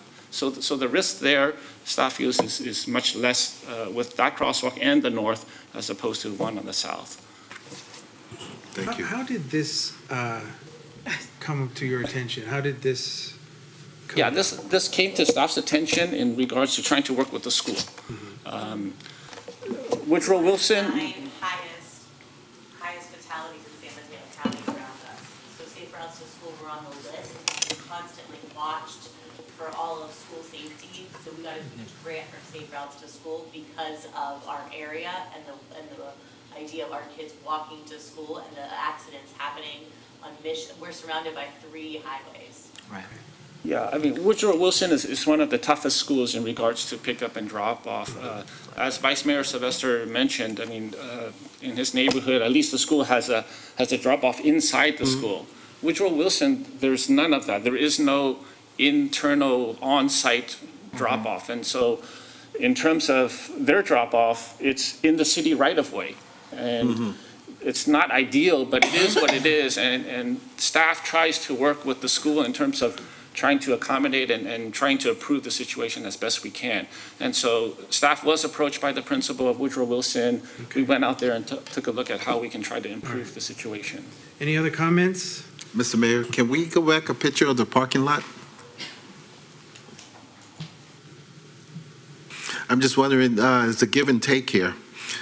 Could the school consider renovating that parking lot or have that available for a U-turn? There's a lot of cars parked there. Yeah, I mean, principal can speak, but I've been at that parking lot. Yes. And if there's cars parked on both sides, Yes. you're not able to do a U-turn. You're going to have to back all the way out. It's a very small. It's really small. You've got kids walking past it, so. Yeah, so this north crosswalk, there's the red and then the driveway, and so that's all clear for the most part. Okay, I'm sorry, Mr. Mayor, the red zone right there, are you proposing to do anything with that, or is it going to still remain red? That's still going to remain. And do folks ever park there? I rest my case. Thank you. I'm sure it I'm sure they do. Okay. Any other Thank you. questions or comments? No? Hearing none. Is there a motion to approve item number 10? I have a motion to approve item 10, but with, if staff can monitor it. That's my, I want to be able to have staff monitor to see the progress of it. So that's only my concern. Okay, so we have that motion. Is there a second? I'll second. Okay, can we have a roll call? Ms. DiGiovanni? Yeah, along with the Councilwoman's monitoring. Ms. Manalo? Yeah. Ms. Manalo? Aye. Dr. Rod? Aye. Mr. Sylvester? No. Mr. Buenaventura? Aye. Okay, that resolution passes. Thank you. Go to item number 11, which is the awards of bids and contracts. Award of construction contract for ADA curb ramp 2018-2019 project. Mr. Yip. Good evening, Honorable Mayor, Vice Mayor, and City Council members. Staff would like to recommend the City Council accept all responsive bids and award a construction contract to Golden Bay Construction of Hayward, California for the base bid in the amount of $78,083 and authorize the city manager to execute a contract. Staff further recommends the City Council approve the design documents and affirm the secret determination of categorical exemption for the project. The project includes construction of Americans with Disabilities Act compliant concrete curb ramps, sidewalk, curb and gutter, brickwork, and asphalt conform. In addition to replacing the curb ramps, we are also repairing damaged or hazardous sidewalk, driveways, and curb and gutter. The project included a base bid and an add alternate. The base bid included a total of 7 ramps. The add alternate is an additional curb ramp at Santa Barbara Avenue and Theta Avenue that was only necessary if the additional crosswalk at the location is kept in place. With the approval of the removal of the crosswalk at Santa Barbara and Theta, only the base bid will be awarded at this time. Staff prepared the design documents in-house and advertised the project on February 3rd. 6 bids were received ranging from $83,000 to $162,000. And the lowest bid was determined by the total of the base bid with the add alternate. Golden Bay Construction has been in business since 1983. They hold the required Class A contractor's license, and they have successfully completed projects in Walnut Creek, Redwood City, and County of Santa Clara. The construction budget for the project is $101,600, and this includes 20% contingency, 5% construction inspection, and 5% contract administration costs. The amount allocated in the approved fiscal year 1920 for the project will fully fund it, and staff is available to answer any additional information desired by the mayor or city council members. Thank you. Any questions, comments? Yes, Mr. Go ahead. Mayor. This is for ADA curb ramps. That's correct. And that's part of the street. That is correct. I'm just wondering, could any funds from SB1 be applied to this because it pertains to the streets?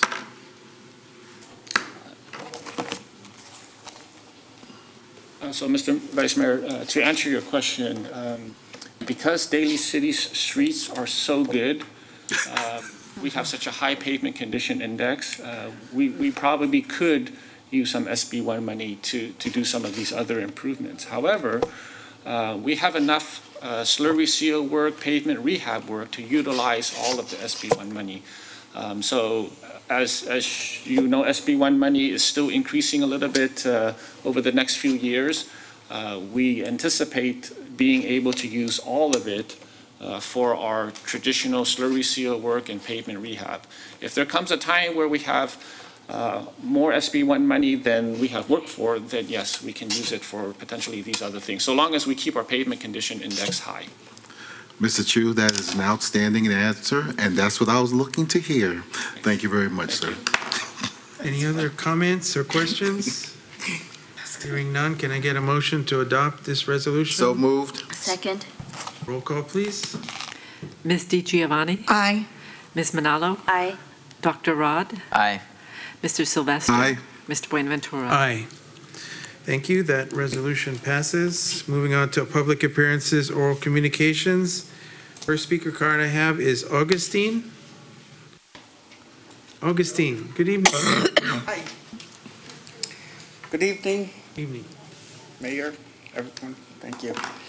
You know, I'm here to talk about the slamming of security gates in Daly City, and if I haven't had time to look at the ordinance, you know, whatever the rules are, but if there isn't a rule, would there be, should there be, maybe, could that be, you know, I'm sure we're all maybe familiar with the noise, the slamming, you know. Which gate are you, is there a particular you know, gate? front doors. Oh. You know, they people put in those metal cast iron gates, and you know, without any silence mechanisms, soft close mechanism, you know, machine, you know. That's interesting. But Daly City is part of the Silicon Valley, and it would probably show that we are, you know, up there, not just north or south from Daly City, but to show that we are able to come up with solutions and be innovative. So I'm not sure what the procedure is, but I thought I'd come here and mention it to the people in charge. Well, thank you very much. Wow. Okay. Idea to think about. Thank you, sir. Okay, how do we move this forward? Well, we need to know sort of more about what your, I mean, I think I get your, is it your neighbors, they're slamming their gates? I'm talking about noise pollution. Noise pollution, Yeah. okay. And anyway, so maybe somebody could maybe find a solution. Okay. Well, we can have you talk to our city All right. manager. It is March 11th, Right. 2019. Thank you. Thank you. Marion Mann? Okay, thank you. Thank you.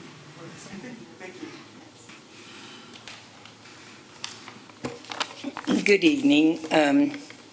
I was surprised that none of you were aware of the Partridge area. Of course, you know, being in Bay Shore, it's kind of off the beaten path, and they are not, how would you say, constructed the way normal houses are. It's actually a cul-de-sac back there that they've used as a garden for many, many years. And that's why the city didn't clean it. So I was rather surprised that nobody knew that, you know, you thought they were going to use it for cars and all this kind of thing. But it's basically a garden there. And the citizens get together, they clean it, they keep it clean. So they haven't needed the city because it's off the beaten path. Why they want the city to come clean it, I have no idea. But, you know, I'm surprised that none of you checked it out. Also, I want to mention that my children and grandchildren all went to Woodrow Wilson School because my business was a block and a half away. And it's a elementary school. Children do not walk alone when it's kindergarten to sixth grade. There are a few of the sixth graders that do walk alone, but that doesn't really happen very often. And I'm a little concerned because when I would take my children and my grandchildren to school, I was a little bit, I was comfortable with crosswalks because the drivers know what a crosswalk is. And my children and grandchildren were very lucky. But it's your decision, but I was just surprised. Thank you, Mary Ann. Moving on to, I don't have any other speaker cards unless someone had one. Oh. Can I talk again? Did you fill that one out? I tried to, it wouldn't let me turn it in. No, you can. Yeah. Oh, maybe we got it. Just come on up. I remember you. You have 2 minutes. All right. Well, and then just back to the parking thing is I did get a letter saying that this item would be considered by the city council, but if it's on a consent, it's a different than consideration. Consideration, you would be taking a little longer to look at it instead of just voting on it today. And then number two is I have pictures that I couldn't pass out in 2 minutes, but I wanted to know if there would be a time to give those out to show the area and just the issues in that area. Well, you can always give it to us. Okay. Take a look at it. Okay. Thank you very much. Yeah, no problem. Thank you. I think that's all I have. Let me go on to appointments. Any appointments to boards or commissions? Anyone? No? Let me go on to reports. Council committee reports. Council committee meetings from February 25th through March 10th. Mr. Vice Mayor.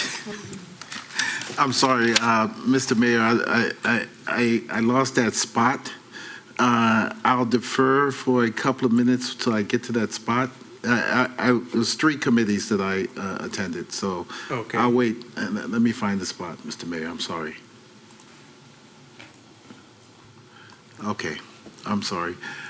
On February 25th, Councilwoman Manalo and I met with the Development Council Committee regarding a hotel and conference center that is supposedly going to be built in Daly City. And it's in a good location and is sorely needed, and it shouldn't impact our constituents and our residents much, and it'll be a great view. Way on the western end by the water on the beach.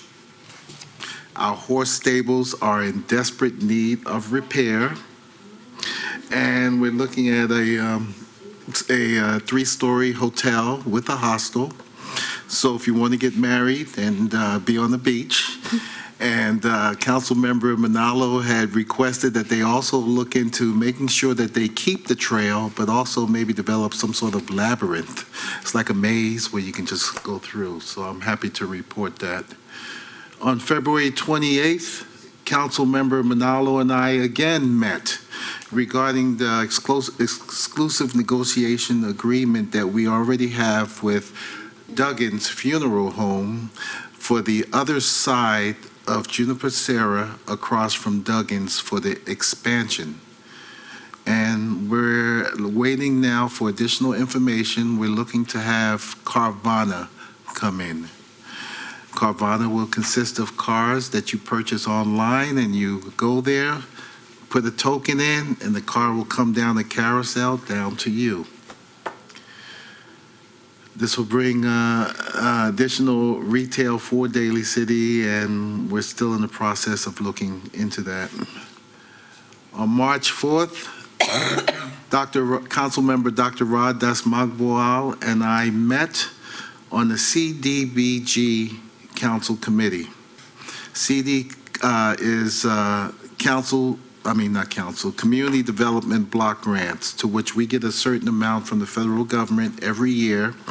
And we, in turn, with staff, look at the allocation of those funds for the many resources that Daly City has to offer, to include legal aid for housing, to include Daly City youth programs, to include Section 108 rehabilitation for those who can't afford to rehabilitate their home.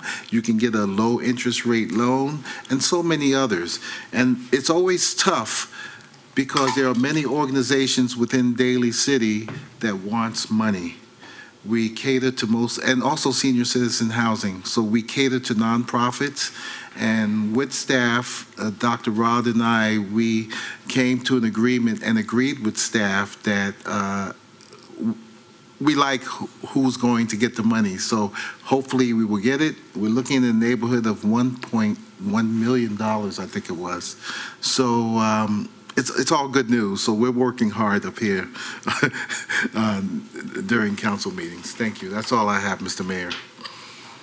Dr. Rod? I had the pleasure to attend the Peninsula Clean Energy committee meeting back on February 28th. And one of the main points that came out of the meeting, we had a strong and long and healthy discussion on the increase of ridership for electronic vehicles. So we as a committee approved a $750,000 plan to do these community events where they introduce electronic vehicles to communities that never thought of driving electronic vehicles. One of the studies that supported this was that most of the people that ride or drive electronic vehicles is through ride experience. So if you give the people a chance to experience the quality of electronic vehicles and they're not losing any quality in terms of versus gas vehicles, that they'll be more likely to increase electronic vehicles. So that was one of the hearty discussions that we discussed during that committee. Very good. Councilmember Manalo. Mr. Mayor, thank you. Vice Mayor alluded to the two development committee meetings that we had, which he mentioned the hotel and conference on Olympic Way and Skyline Boulevard. You know, it's really in its infant study stages around what can be done there. But what was very interesting is that they also included ensuring that the horses would remain, you know, on site. And so that was something that I wanted to let the community know, that the developer had ensured that that was something within the development plan. Also with Carvana, I don't know if you've been seeing the commercials, but yeah, they have these commercials and it's a token and everything. But we're really looking to see how much revenue it would give the city. You know, we're at this point, we already want to know what the analytics are. We want to know exactly how much their cars are worth and how much volume, especially if it's going to be a business that will be coming into our city. So that's it. Good. Mr. Giovanni. None at this time, thank you. Oh, okay. Oh, Mr. Mayor. Yes. I'm sorry, I'm going to make this very quick. I'm so happy, Councilmember Manalo, you just brought something that I remembered, and about the horses. And I said, what, did you hear this, Ms. Mulvey? I know how you feel. Oh, well, yeah, the horses. I mean, this is going to be such a great project, and if I ever come back as a horse, I want to go to those stables. It's great, that's all. Okay. Let's go on to city council reports. Any city council reports? No? Go ahead. Oh. Go ahead. I'd like to announce two events. One event that's going to be this coming Friday night. I hope that my fellow colleagues can join us. It's going to be Mr. Vargas and the Barangay Dance Company is going to have the Filipino Barkada, which is the students of Westmore High School, and it's going to be island celebration, and it begins at 6 p.m. It's 6 to 9 p.m., so I know that you guys may have other plans, but they really would love us to come, and maybe we present a certificate to them, and then maybe you guys can be off to your other events or whatever, but it'd be nice because they really need the support. These young people are trying to continue the culture of the dance in the Filipino community with our youth. Also on April the 6th, as we know, the executive director for the Baton Legacy is going to be at our Golden Gate National Cemetery. It's going to be at 10 a.m. in the morning. They will be honoring Filipino and American soldiers that are buried at the cemetery and who fought in the Philippines during the World War II and the Pacific. They will be honoring Admiral Chester W. Nimitz, our local VFW with Skip Weiss, number 4618 commander, will also be there, as well other people. The address is 1300 Sneath Lane. Again, that's the Baton Legacy, and they really would love to have us come if we're able to come. And we could also present maybe a proclamation, and so that we know that our councilwoman, and when she had her prior duties where she worked somewhere else, she was a big supporter at this nonprofit for our Filipino World War II veterans and did a lot. So I want to make sure that I acknowledge her for that and let people know that this is how we continue on and support our veterans, both Filipino and American soldiers that fought for us in World War II. It'll be the 77th anniversary of the Bataan Death March. Thank you very much. Okay, Dr. Rod. Yeah, so I had the privilege to participate in TRP Middle School Career Day. I spoke to a few classes, and it's funny just to talk to 8th graders, 6th, 7th, and 8th graders, and it took me to a place where, what was Rod doing at 6th, 7th, and 8th grade? And so when I asked them, like, what do y'all want to do? And I was like, you know what? If I had asked myself years ago, I wouldn't have an idea either. So I agree. it's like, if you told me back then that I would be a doctor, city council, and living here in Daly City, I would have told you it would be crazy. So I told the students, like, have a purpose and understand what your purpose is. Mm-hmm. And I got to see Lieutenant Fox in the hallway. We chit-chatted for a hot second, and that was really cool. And I also attended the Rock the School Bells Educators Conference, which was the first Rock the School Bells Educators Conference. It was a hip-hop education conference. Usually they would have the conference all in one day, but they broke it down at Skyline College. They broke it down into just specifically for educators. So we had everybody from college educators, high school educators, elementary educators, and a lot of times we think of hip-hop as something criminal. But when we think about what hip-hop is, it's more than just aesthetics, but it's also about do-it-yourself, about doing what, understanding the creativity and expression that hip-hop culture provides.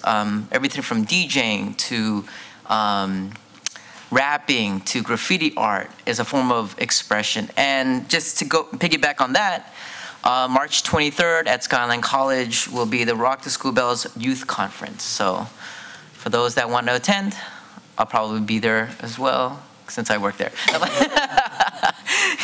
Good. Any other city council reports?